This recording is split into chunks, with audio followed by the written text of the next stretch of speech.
My dear citizens of River State, it is with humility and a sense of responsibility that I address you today, following my appointment as Administrator of River State by His Excellency President Bola Ahmed Tinubu, GCFR, Commander-in-Chief of the Armed Forces of the Federal Republic of Nigeria. For decades, I have dedicated my life to the service of our great nation. First, as a member of our armed forces, where I had the honor and privilege of serving as the 20th Indigenous Chief of the Naval Staff, and more recently, as Nigeria's High Commissioner to the Republic of Ghana. After what I believed to be my final retirement from public service, duty has once again called. I have answered not for personal ambition, but out of an abiding commitment to the peace, stability, and prosperity of Nigeria as a whole, and more specifically, River State. My appointment comes at a difficult and consequential moment in history.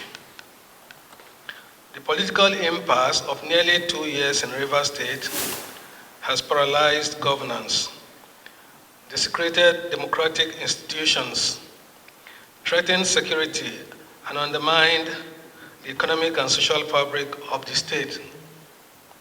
It has deepened divisions among the people and cast a shadow of uncertainty over the future. These are realities we cannot afford to ignore. As a son of the Niger Delta, I'm one of you, and I recognize the weight of this moment, the expectations of the people, and the challenges that lie ahead. The uneasy calm that pervades the state is palpable, and I feel the weight of families, young and old, businesses that have made both little and huge investments in River State, uncertain what the immediate future holds. Mr. President's proactive and decisive action to declare a state of emergency and my subsequent appointment is primarily to ensure stability of livelihoods for citizens and residents, restore peace, security, and stability for economic activities to continue to thrive, and avert any disruptions to the way of life of the people of River State. My mandate is clear: to restore law and order, stabilize the polity, and to create the necessary conditions for the full restoration of democratic institutions and representation. This is not a task for one man alone. Success will depend on the collective effort of all Rivers people, elders, political leaders, traditional rulers, faith leaders, youth, women, the media, and civil society. I do not come as a partisan actor, nor as a competitor in the struggles that have brought us to this moment. I come as a servant of the state, entrusted with the solemn duty of restoring peace and order so that River State can move forward once again and reclaim its rightful place as the oil and gas capital of Nigeria, and I dare say Africa. My role here is to ensure that the lives and livelihoods of our people are not held hostage by crisis and instability. Governance is not a solitary endeavor. True stability and renewal requires the collective will of the people. I extend my hand to every son and daughter of River State, regardless of political affiliation, ethnicity, or creed. I urge you to remain law-abiding, peaceful, and optimistic. Let us set aside our differences and work together to rebuild trust, restore stability, and protect the future of our children The challenges before us depend on unity, not division, on cooperation, not discord, on forward thinking, not backward grievances. A commitment to unity, cooperation, and dialogue must be the fulcrum of all engagements going forward. Destruction of national infrastructure in the name of agitation is something we in the Niger Delta have since put behind us.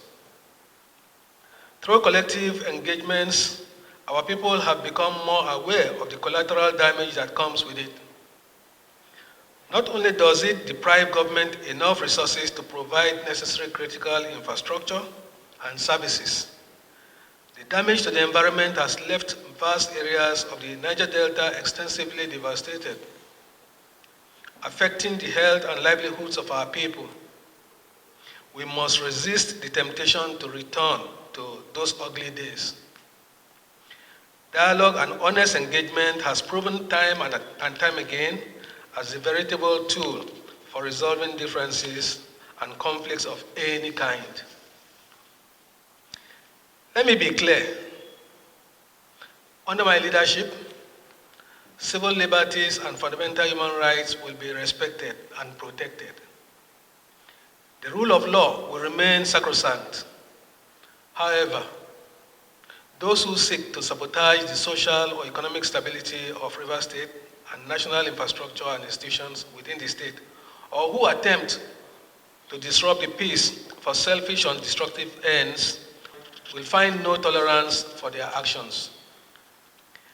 There will be no room for lawlessness, no space for violence, and no patience for actions that threaten our collective well-being. We will not act arbitrarily, but neither will we hesitate to enforce the law where necessary. Let no one be in doubt. We will uphold justice and fairness, but we will also ensure that civil order prevails. I have just concluded my inaugural State Security Council meeting and taken additional briefs from heads of security agencies in the state.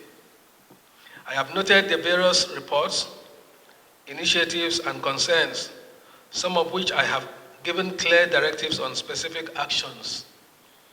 I have specifically charged them to remain neutral, respect the rights of citizens, and do all within their powers to maintain law and order, while collectively working to de-escalate tensions where they come in contact with such.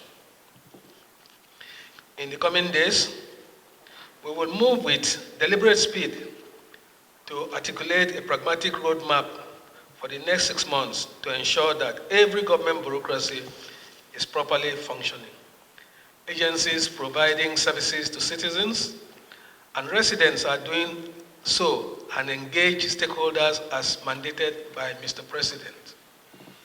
Our objective will be clear: to restore normalcy, to rebuild public trust, and to lay the groundwork for a stronger and more resilient, democratically governed Rivers State. I ask for your understanding and cooperation.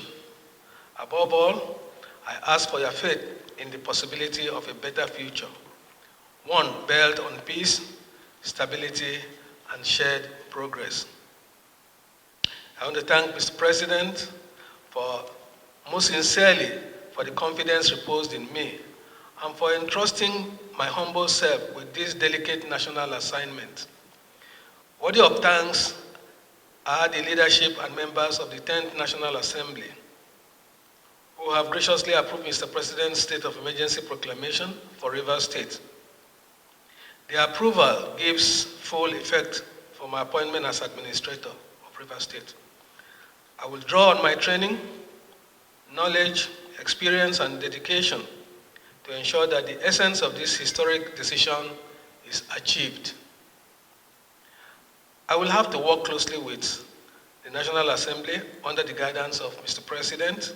Consequently, I hope to continue to count on their support and cooperation throughout this assignment.